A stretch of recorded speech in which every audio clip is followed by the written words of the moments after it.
say welcome and thank you for coming. I'm Carrie Weston, I'm head of the Cass School of Education and Communities, which is the other half of the College of Professional Services where we're based today.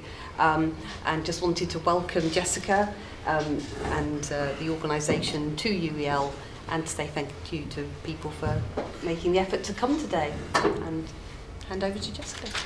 And thank you, Carrie, because you have been actually a driver for empowerment, not only of women but also men over here. So it's good to know that UEL is giving all this kind of support. Well, we have a lot of events on International Women's Day over here, but thank you for being here. No, it's an absolute pleasure. Looking forward to it. Thank you very much for having us. And I'd also like to thank the organisers, the Middle Eastern Knowledge Economy Institute, the World Association for Sustainable Development, and the Centre for Islamic Finance, Law and Communities for hosting this event on the role of women in peace and development. So these institutions are dedicated to the creation and the dissemination of objective knowledge about the challenges faced and the sustainable solutions available to actors across the Middle East and the Arab world more broadly. So in recent years particularly, there has been a proliferation of this kind of high quality, reliable and comprehensive research that adds to the already well-established economic and moral case for gender equality.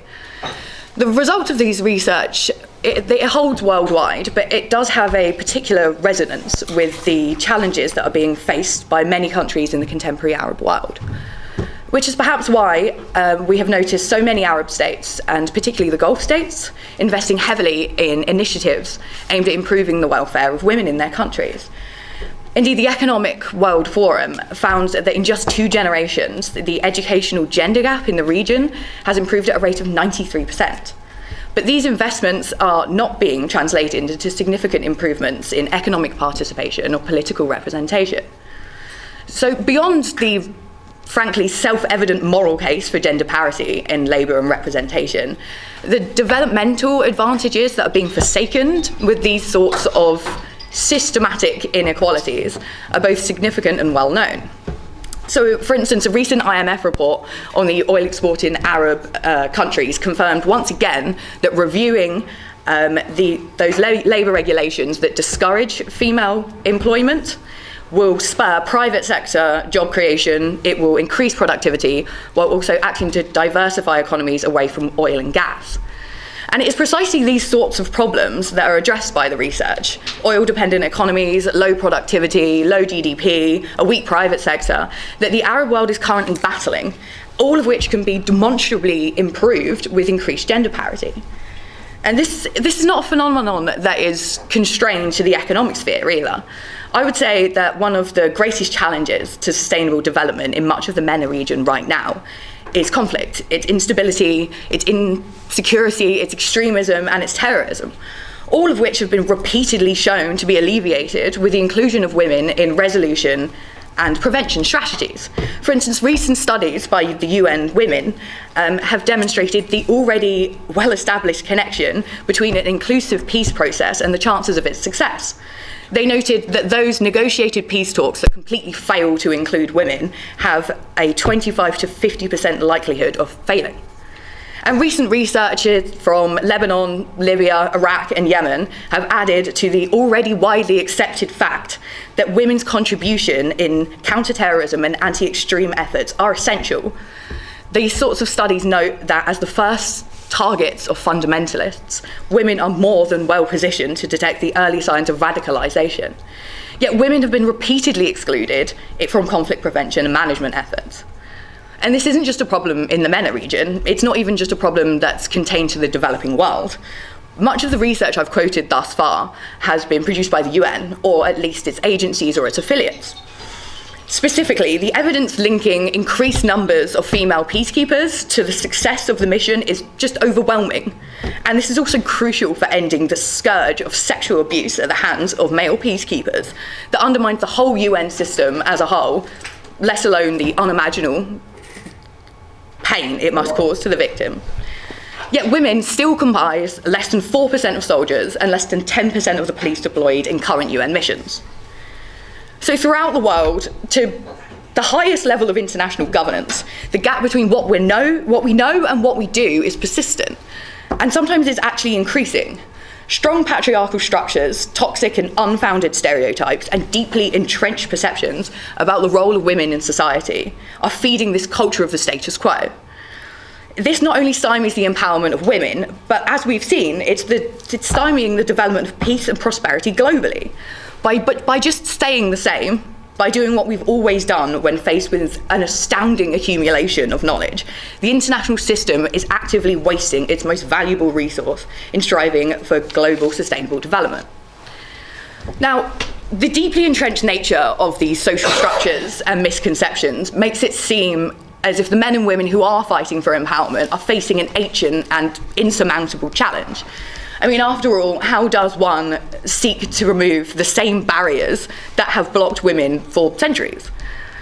But even though the purported logic behind these factors that impede women's potential for peace and development is static, it has remained relatively unchanged in the face of time and knowledge. The tools available to challenge this logic have not. For instance, when faced with the injustice of being forced to decide between a career and a family, women across the Gulf region are using the internet to effectively engage with their workforce. They're leveraging technology and improved communication options to run businesses without even leaving their home. In Pakistan, despite facing generations of tradition and legal apathy, the Asia Human Rights Commission used email and video technology to connect to other women's groups across the world and evoke international outrage at several reported honour killings. And despite a myriad of societal and economic factors that prevent female candidates from receiving comprehensive and fair public service training, a project based in Eastern Europe is fighting against this. They're using communication technology to connect female mayors from across 12 different states to share their experience, to share their advice and their best practices. Now, this is an element of International Women's Day that I think is often somewhat overlooked, and something I'd just like to focus on briefly as I come to a close. Cases like these show how the experience and the struggle of being a woman has never actually been more international. The rapid spread of affordable technologies and the ongoing shift away from an international system based on a state-centric structure is connecting women across the world at an unprecedented level. Now, globalization, technology, and the internationalization of the female experience is not without its difficulties. It's not.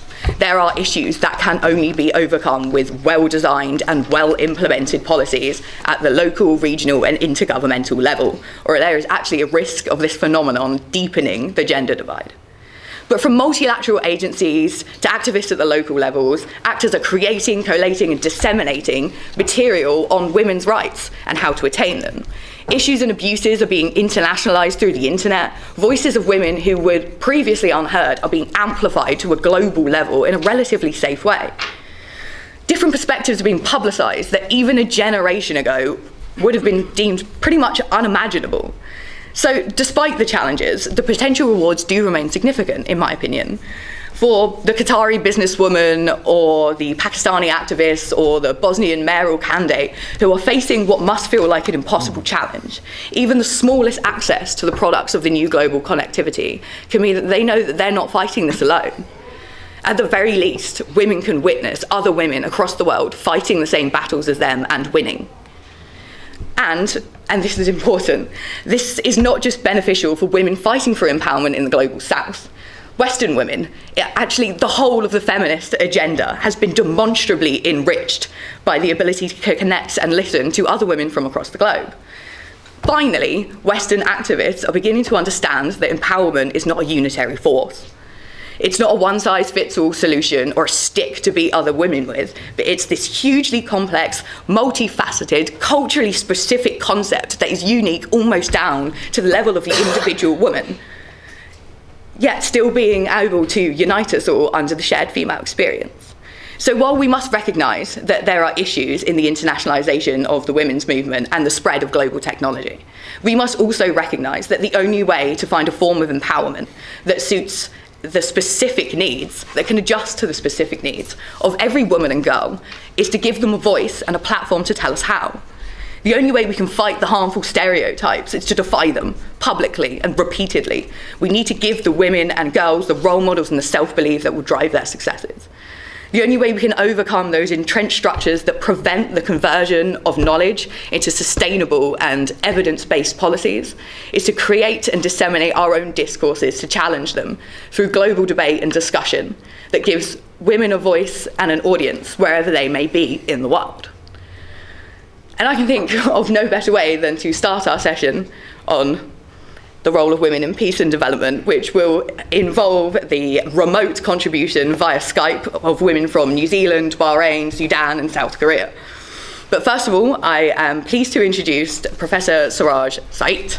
He is the Director of Research here at the University of East London. He is the Director of the Centre of Islamic Finance, Law and Communities. He's a graduate from the University of Madras, Harvard and London, a well-known development expert and a lawyer with experience working with governments and international organisations in the UN, with a particular focus on Muslim women's property rights.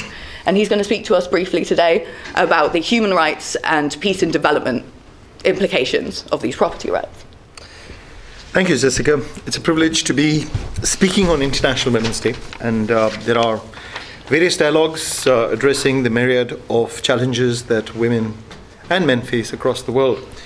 I think it's very appropriate for us to talk about women's empowerment in the context of peace and development and human rights, in fact. And what I've chosen to talk about today and address is a rather precise concern, which is on women's land and property rights. But of course, it's a pathway to a variety of other issues that women actually face. So let me start off by talking about the centre that I'm very privileged to lead here at University of East London, which is the Centre for Islamic Finance, Law and Communities. And this centre is a multidisciplinary centre, is a multifaceted centre, which talks not merely about finance, law, but also a community-based approach.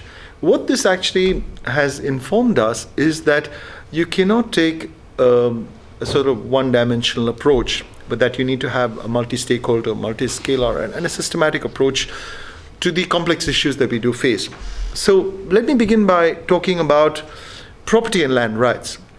Because we are talking about empowerment of women, land and property rights are not merely an asset, not merely a livelihood issue, but goes right to the issues of identity and sometimes security and survival of women, not only in this part of the world, but world over.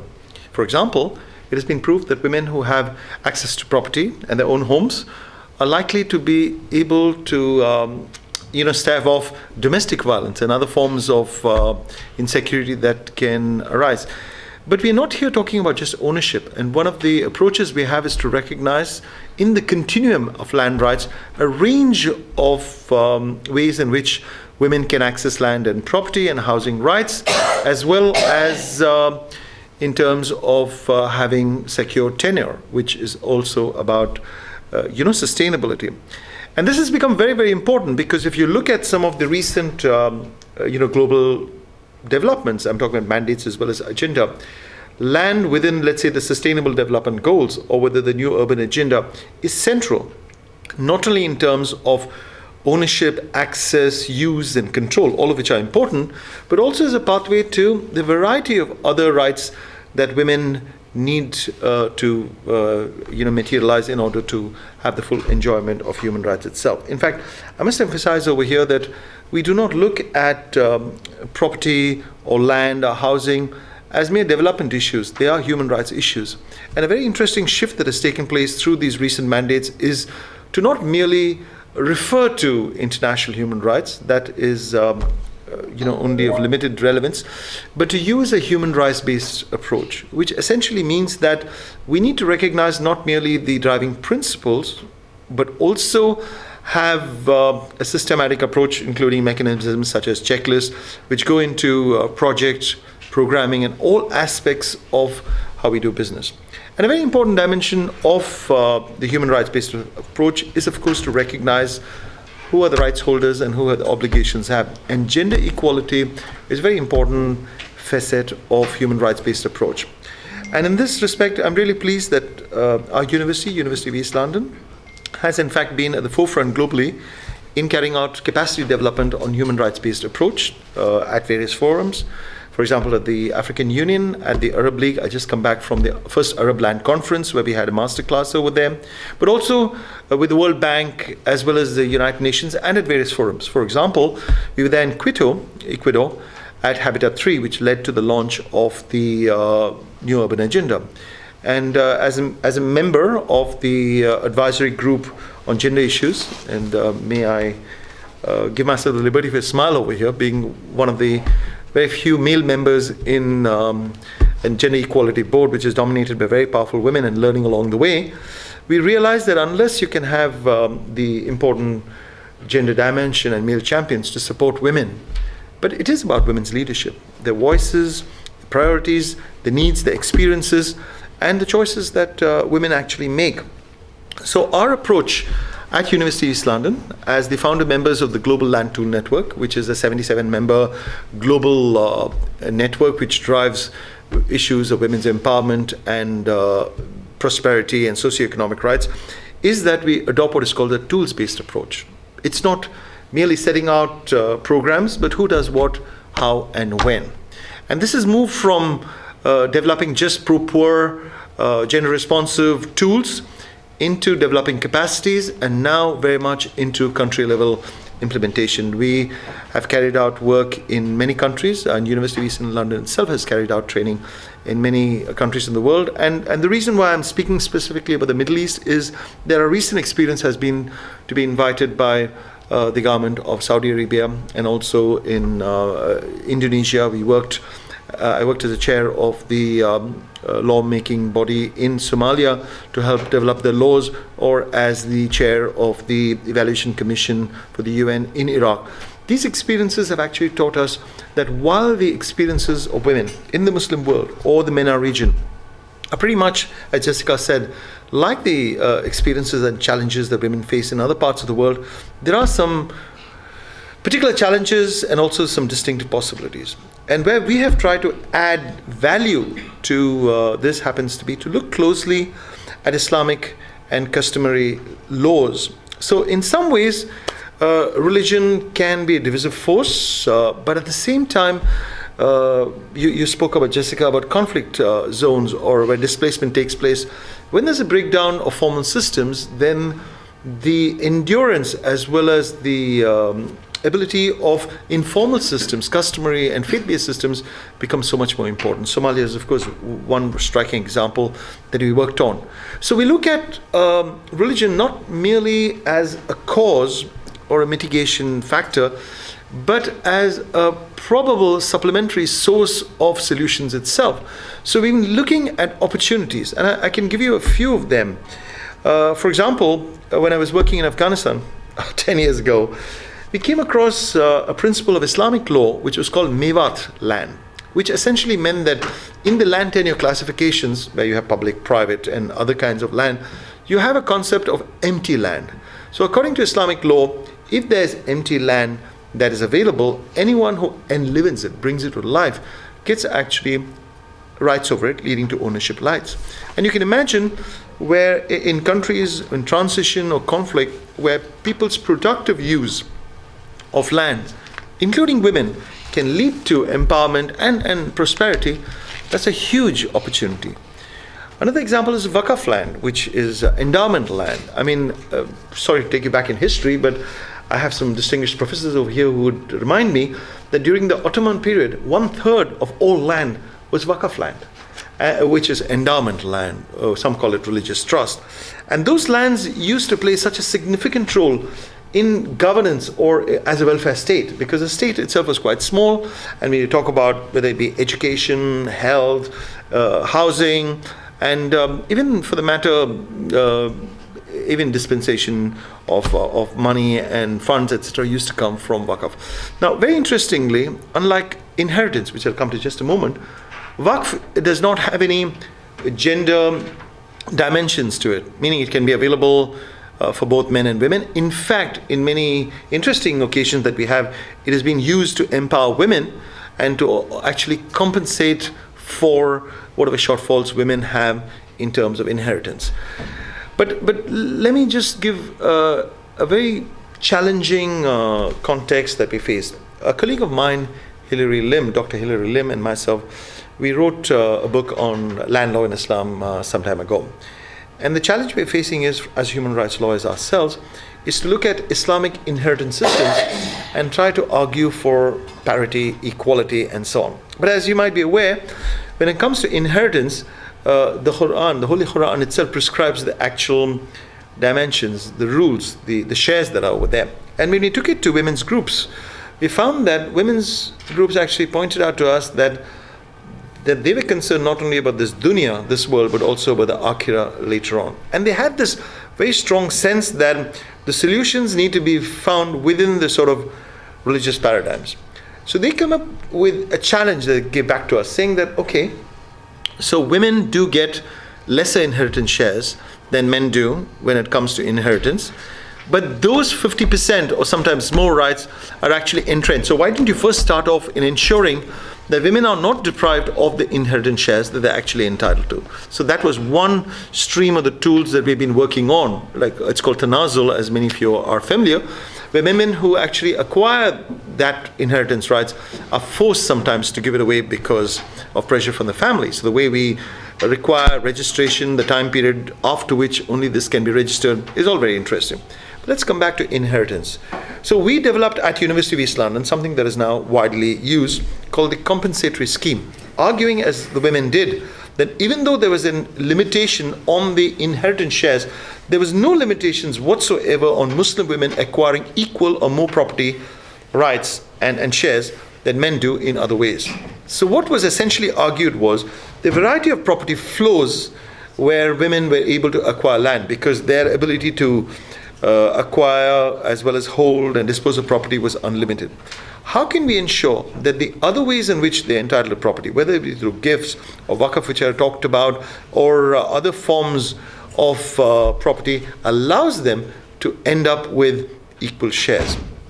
Now, there are significant problems, and I can just highlight one among them, and that happens to be marital property. We take for granted in this society that when there is a marriage and husband and wife contributing visibly or in some other ways, will end up sharing whatever is called matrimonial marital properties.